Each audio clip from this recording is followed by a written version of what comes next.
Hey everybody, RockPaperMario here, and welcome back to Let's Play The Legend of Zelda Twilight Princess. And in this video I'm going to talk all soothing-like, because it's... what time is it? It's 10 minutes past 7 on this dark January night on the 25th of January. And I'm going to do a voice like I'm that one radio presenter that's on at 2 AM in the morning, bringing you this smooth Legend of Zelda Twilight Princess Let's Play.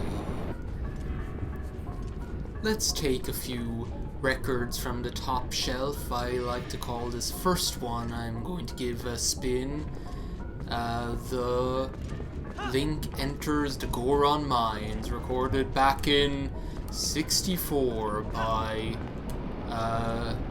Darunia and the Dodongos, because that was the name of the band. I'm not going to be able to do that for the whole time. Plus, it doesn't do justice to the amazingness of this dungeon. I am not the biggest fan of fire dungeons normally. They're not my favorite thing. But there's something about the Goron Mines that I just think is really cool. It's probably, if I were to think of fire dungeons that I like, this is probably one of the only ones, because I love the style of it, I love the design of it. It's all the dungeons in this game, though. I don't think I've talked about this in this LP yet, but one of my favorite things about this game is the dungeons. It's just the design of them, the way they look, the complicatedness of them. They're really proper, top shelf Zelda dungeons. They're so good. So anytime that we have a dungeon to do in this level, I guess that's just the way back. Anytime that we have a dungeon to do in this level, I'm going to be very happy. Do I just need to climb up? Did I miss a ladder back there? Did I need to climb up that ladder back there? Anytime we do a dungeon in this game, I'm going to be very happy, but I'm also going to be very confused by not going the right way. So, the Goron Mines is one of my favorite dungeons in general across Zelda, for the reason being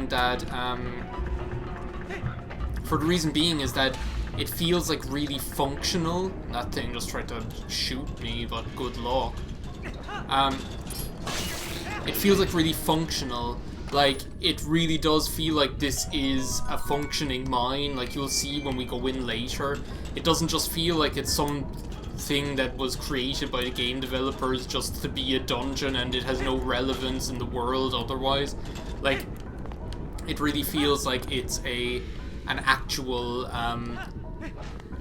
fixture of the Gorons' lives, you know, is this place, and it has all of the piping, all of the scaffolding, all of the grids and things like that you would expect from in an actual mine, which is really, really cool to see. And I'm pretty sure that I vividly remember getting fooled by that the first time I played this game as well. So is this something I have to do? Oh yeah. I love how this is just so intuitive. It's you know, just by looking around, you know what you're supposed to do. Again, just another testament to the brilliant dungeon design of this game. I think this game has so many good things going for it, and I know that back in the day I had mixed feelings about this game, but no matter what kind of mixed feelings I had about this game at certain points in my life, like I explained, the dungeon design has always been something, and the boss battles have always been something that I have adored about this game. So yeah, I'm looking forward to this nighttime sesh of the Goron Mines, my only real fire dungeon that I like. I'm trying to think what are the other fire dungeons even. I don't know, it's just like something about like that lava atmosphere I don't like. It's like the fire temple is okay, but it's like in Ocarina of Time. But it's like, no, I prefer not to, you know? It's like I prefer not to have to go to the fire temple. It's like then you have like then the other one that I always associate with fire dungeons is that one in Minish Cap, the one where you fight like the thing. It's like a Gleeok kind of a thing. It's like that one fire turtle that spins his neck around the entire room. It's like I could take or leave that as well, you know. This one, just the style of it, and there's like a couple of things that I love about this dungeon. First of all, as I say, it's just like the industrial nature of it, and I'm a sucker for any sort of industrial environment. The other thing I love about it, well, we'll get onto that. There are like two other things that I'm thinking about that I love about it. I'm trying to remember like what the best way to defeat these is. But I seem to be making a pretty good stab of it. Pardon my pun. Pretty good stab of it. The other thing I'm enjoying about this Twilight Princess session for your viewing pleasure this evening is that I'm wearing a robe. If you can believe it, I'm like Otho or something. I'm wearing a robe just for comfort, you know. It's nighttime. I just finished work like about maybe like an hour and a half ago, and I'm like, you know what, I'll record some Twilight Princess. Jesus, Link, I'm sorry, I'm making your life flash before your eyes here. What is like over there? Good God, what is happening in here? It's like something I can't do anything with, is what it looks like. So yeah, I decided like, I'll get comfy, I'll get on my pajamas, I'll get on my robe. Oh, he didn't like that, did he? I think these are like this game's equivalent of Dodongos, but they don't really look like Dodongos. They're more just like weird fire lizards, and there's something like almost robotic looking about them. I think again it like contributes to that like that cool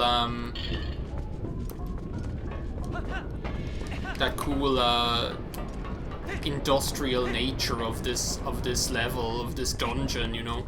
As well as the music. The music again is just the music is cool as well. You have this like weird kind of noise that sounds like, for me, it sounds like it's supposed to sound like pipes. Joe, like kind of like pipes, the way they sound when there's water running through them and they're like expanding and contracting, and they make like that kind of like beep, boom, boom, boom, boom, or something like that, or like it's the sound of like metal on metal again. Just the industrial nature of it all is just amazing. This is like the second thing I love about this dungeon, is that you get this real contrast. You get like the contrast between like the lava atmosphere, and also you get this kind of like cool cave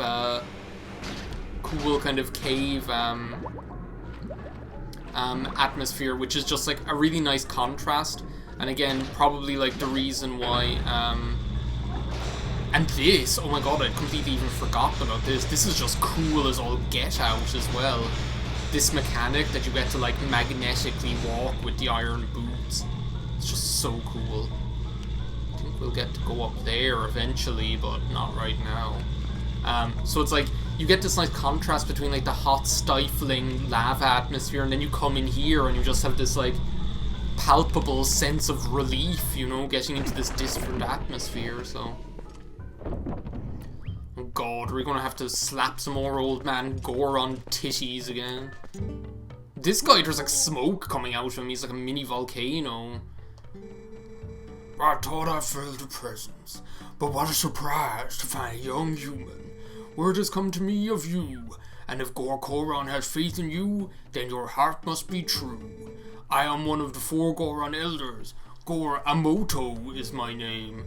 You are a heroic young human. Please, you must lend this tribe your power.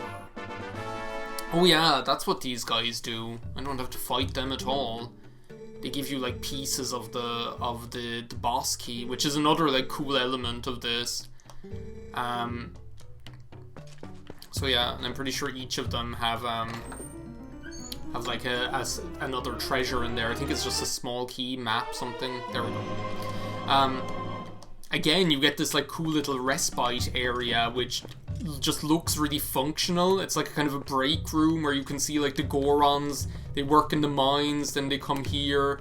They like sit down, put their feet up or something, you know, relax and cool off after toiling, you know. They're making their muscles bulge inside in the Goron Mines. Well, I'm not gonna just walk past this chest here. So again, it like feels so real, you know? And they do that a little bit with like other dungeons in this game as well, where rather than it just being a dungeon for dungeon's sake, again, they just kind of like really make it feel like it's supposed to... Oh great, it's Count Dooku or Count Uku. Can I like not use my sword? Well, Uku, I was going to... She has like boobs on her back as well. It's like, if you look at her, I never even noticed that before. Phew, free at last. Gracious, you're that nice fellow who helped me out the other day. How nice to see you again. Well, now that we found each other again, let's stick together for a bit. I'll be right with you, so if you want to warp out, just let me know. Link is like so happy about getting Count Uku. Well, I think we'll be able to do this dungeon in one sitting. It'll be fine. Though I was thinking about this earlier when I was like, oh, I could do like the next dungeon in Twilight Princess. I was like, I was trying to remember like, this is so cool. I love it. It's just so fun. It's just so fun to do. It's like you've just got like, and that's the most important thing about games is that they're fun, you know. And this is just fun, you know. It just feels great. It's almost like how I just love it when especially in Zelda, there's something like so fun about when you get to do something that's crazy like that. It's like the magnetic glove in Oracle of Seasons. You just feel like you're having fun doing it, you know. Like this as well. And it's like clever dungeon design as well, because it means that it repurposes a room. You know, it's like you have this room here, instead of only being able to do like one thing with it, you can actually go ahead and like do so much more. Like you open up just the ceiling as well. You're dancing on the ceiling with Lionel Richie. But we move way slower than Lionel Richie, you know, we're not going to be... I don't think you could call this dancing. It's more just like shambling on the ceiling. But yeah, what I was thinking about earlier, I was like, oh, I'm going to do the Goron Mines, and I couldn't for the life of me remember, like, what is the dungeon item in the Goron Mines. Oh, there's a chest over there. I kind of want that, don't I? Probably need it to finish the dungeon. I was like, I couldn't for the life of me, like, remember what the dungeon item is. I was like, is it the bow and arrow? I have like a feeling like it might be the bow and arrow, but then I was like, wait a second, is it not bombs? Do I not get bombs here? And then when I was thinking like, oh, but if I don't get the bow and arrow or the bombs here, well, where would I get them? And then I couldn't remember like where I would get them otherwise, so it's like, I'm completely in the dark here. Oh cool, we got one of the 2 pieces of heart. I'm glad I got that. I'll have to come wandering back here again. So yeah, I'm completely in the dark as far as the... Whoa. Okay, suffering from like Mario Galaxy-itis here. I'm like holding down on the control stick right now, which just feels weird because it's like... There. Now I'm holding up on the control stick, which feels better. Feels more in tune with what I'm doing. So yeah, I have no idea what item we're going to get here. I need to like keep an eye on my stopwatch. I actually started the stopwatch, the flip witch. I actually started the stopwatch for once in my life this time. I'm trying to get better at that because it's like, it frustrates me so much when I'm like feeling like Because the thing is, like, everyone has a busy life, you know? Like, what was I saying? I was like, everyone has a busy life, which is true. Everyone has a busy life. I don't know where I'm going now. Like, go, like, around here. Everyone has a busy life, and people don't have, like, a half hour of their day to watch me. Like, I'm grateful for any of the time people watch me doing anything, to be honest. So I'm, like, conscious of the fact that, well, maybe people have more time now than before, but not by choice, you know? That's the difference. It's like, will people choose to watch a half-hour video out of their day when there's only, like, 24 hours in the day, and you spend, like, 8 of that asleep, you know? So you're, like, trying to... It's like you're expecting people to give up 1/32 of their waking day, you know, which is like, what, 3%? I don't know, is it like 3% of their day? Like, if 100% is 16 hours? I don't know. It's something like that. Well, it would be, wouldn't it? Because 1/16 would be 1 hour, so 1/32. 1/16 would be 10%, so 1/16 would be 10%, so it's like, of their day would be 10% of their waking time. I'm not going to start, like, talking about this. This is the other thing that I like about this dungeon, by the way, that I was going to talk about, is that you don't just have, like, those cool cave areas, you also get to come outside. You get to, like, see the sky, you know? And it always feels great, no matter what. It always feels really great when in these dungeons, when you can just, like... I'm just stabbing him in the back and he's taking it. He's just standing there. He's not even, like, flinching. He's just like, just kill me. Just get it over with, you know? You have to think about it. They're just there. This is like a regular old work day for them. It's like whatever, King Bulblin or whoever's responsible for them, whoever's sending their check in the mail every week is, whoever's sending their... Wait, ugh. Give me a chance, Mr. Giant Floating UFO. It's like, you have to imagine, like, this is just a regular work day for them. This is so fun, oh my god. This is like a regular work day. No, don't. Why did I press that? I'm not gonna get sick if I stay on that thing. They're just standing there because they have to earn their wage, you know? And then Link just comes up and starts stabbing him in the back. It's like, if that happened to me, I'd probably be just like, yeah, just end it now. It's like, I don't care anymore. I'm not that loyal to the cause. Like, what cause are they even loyal to? They don't even know what they're doing. They're just like mindless bokoblins or whatever. Oh, now the other one is going to come in. It's just so seamless. It's just like whoever programmed this did a great job, because it's like, it just feels so, like, perfect. I don't know. Do I need to, like, talk anymore about, like, how much I love this dungeon compared to so many other ones? Oof. I was wishing, I was like, maybe this will be like a good maybe this will be like a good room to cut the video. Then these guys just have to hop into my face. Well, it's still a good place to cut the video, so I'm gonna say thank you very much for watching this part of Let's Play The Legend of Zelda Twilight Princess HD with me, RockPaperMario, and I'm like way more buzzed now. It's like what a contrast with the start of the video. I will see you next time when we will continue in this glorious dungeon, the Goron Mines. Until then, thank you and goodbye.